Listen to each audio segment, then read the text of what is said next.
ഒരു ഗ്ലാസ് കോളയ്ക്ക് 150 രൂപ. പോപ്കോണിന്റെ വിലയും സമാനം. മൾട്ടിപ്ലക്സ് തിയേറ്ററുകളിൽ നടക്കുന്നത് പകൽ കൊള്ളയാണെന്ന് ലീഗൽ മെട്രോളജി വകുപ്പിന്റെ പരിശോധനയിൽ തെളിഞ്ഞു. പോപ്കോൺ, ശീതളപാനീയങ്ങൾ എന്നിവയിൽ അളവുകൾ രേഖപ്പെടുത്തിയിട്ടില്ല. ഇവയ്ക്ക് ഈടാക്കുന്നതാകട്ടെ 3 ഇരട്ടിയിലധികം വില. വൻകിട മാളുകളിലെ PVR, സിനിപോളിസ്, ക്യൂ സിനിമാസ് തുടങ്ങിയ മൾട്ടിപ്ലക്സുകൾ കേന്ദ്രീകരിച്ചായിരുന്നു റെയ്ഡ്.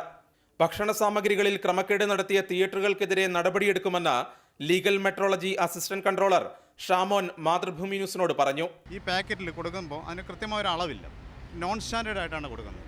ഇങ്ങനെ അളവ് രേഖപ്പെടുത്താതെ വിൽപ്പന നടത്തുന്നത് ഞങ്ങളുടെ നിയമപ്രകാരം കുറ്റകരവും ശിക്ഷാർഹവുമാണ്. വൻകിട മൾട്ടിപ്ലക്സുകളിൽ പുറത്തുനിന്നുള്ള കുടിവെള്ളം പോലും അനുവദിക്കില്ല.